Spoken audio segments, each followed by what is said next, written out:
I didn't plan this episode, but you need it this morning, so here we are. By now, you've probably heard Instructure, the company behind Canvas, experienced a cyber attack yesterday. And as of right now, teachers across the country are getting ready for school without access to their courses, their assignments, their materials, and depending on your district, pieces of their gradebook. And they have to teach today. If that's you, take a breath. I've got you, because I want to talk about 3 things that are actually stressing you out right now. What do I do today? What do I do about grades? And what do I do about final assessments if Canvas isn't back in time? Let's go through all 3. Welcome to the Secondary Teacher Podcast, the podcast for middle and high school teachers juggling multiple preps to get the strategies to reduce overwhelm so that you don't have to choose between being an effective teacher and prioritizing important relationships. I'm your host, Khristen Massic, a 10-year high school engineering teacher, former middle school assistant principal, and teacher coach. Every week, we will discuss strategies, systems, and time-saving tips to help you not only survive but thrive as a multiple prep teacher. First, I need to say this out loud. This is not the same as the internet going out for a period. This is not the same as the projector dying mid-lesson. This is your entire course, your assignments, your instructions, your rubrics, your assessment bank, potentially your gradebook communication, gone. Overnight, with no warning and no clear timeline for when it comes back. And here's the part that makes it lonelier. Most teachers didn't always teach this way. Before 2020, your lessons lived in binders, in filing cabinets, in your own head. Technology was a tool, not the foundation. And then COVID happened, and almost overnight, every teacher was told, put it all online. Students are being quarantined, they need access from home, build it in Canvas. And admittedly, I was an assistant principal at that time. And for that week that the teachers were still in session when the students weren't, that is what our big focus was. And because I knew so much about Canvas, I led the charge in helping all of our teachers convert everything to Canvas. So you did it. You spent nights and weekends moving your entire course into one platform. You built modules, uploaded files, created assignments, set up auto grading, and now that platform is down today. That's not you being unprepared. That's a system failing the people who trusted it. And the fact that your leadership may not fully understand what you've lost because they've never built a course in Canvas, never lived inside it the way you do, makes it even harder. You followed directions, you adapted, and now you're the one trying to figure out what the rest of the school year could be like. I see that, and I want you to hear this.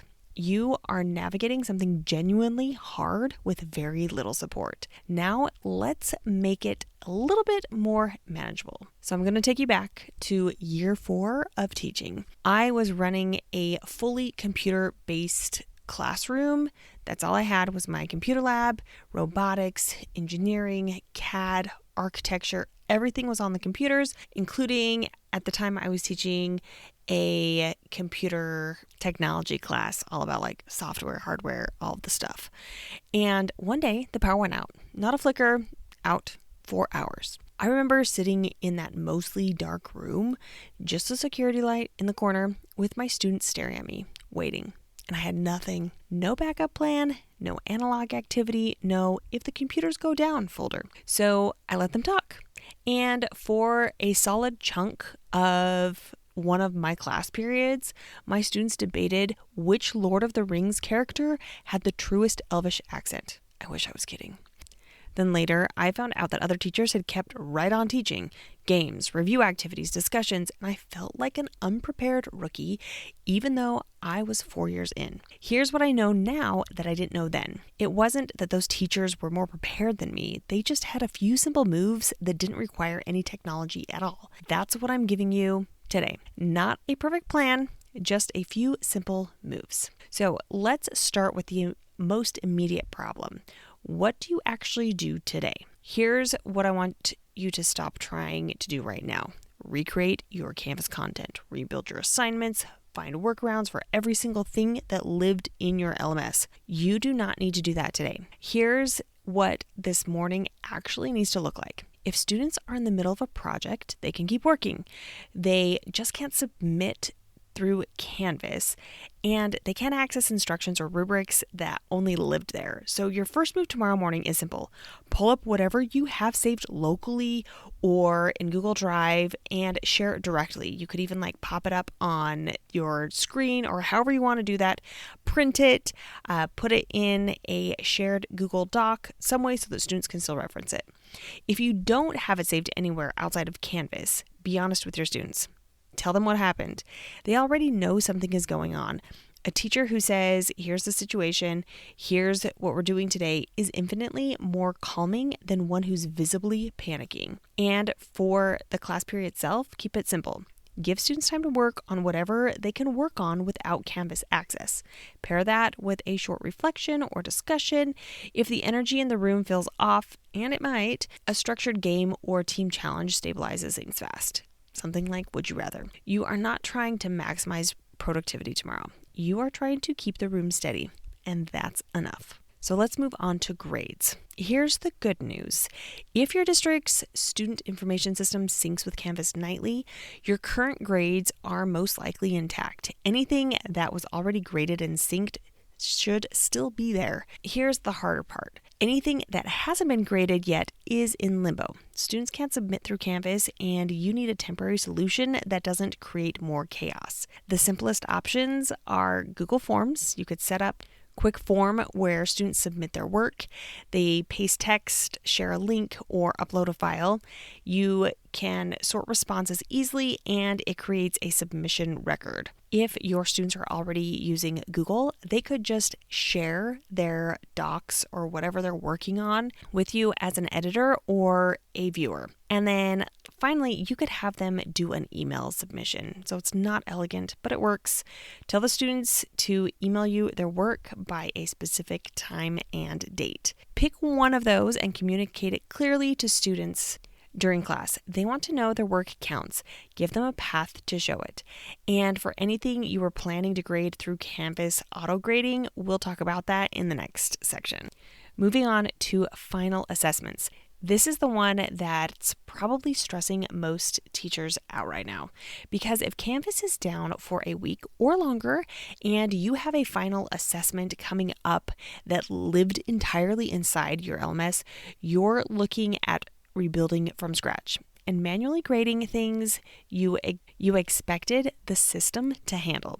So let's talk about 3 alternatives in order of teacher workload. So option 1 would be having student self-assessment plus teacher interview. This is what I moved to in my last 2 years of teaching, and honestly, it was better than any sort of quiz or assessment or test, whatever I had ever given.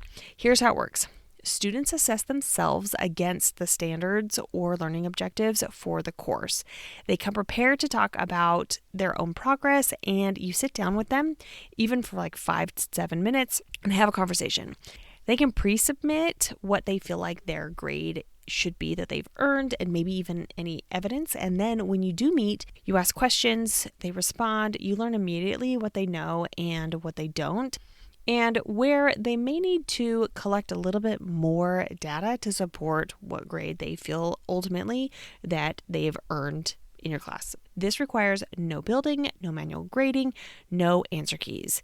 And for any of the CTE and project-based classes especially, this mirrors real-world evaluation in a way a multiple choice quiz never could. If you have a large class and time is a concern, you could have them submit some of that information partially and have shorter interviews so that you could get through students a lot faster. Or you can also only pull students for a conversation if their self-assessment raises questions. But I will say, from my experience of doing this, having those one-on-one conversations with every single student was so valuable. Okay, option number 2 is having a choice-based essay with a rubric.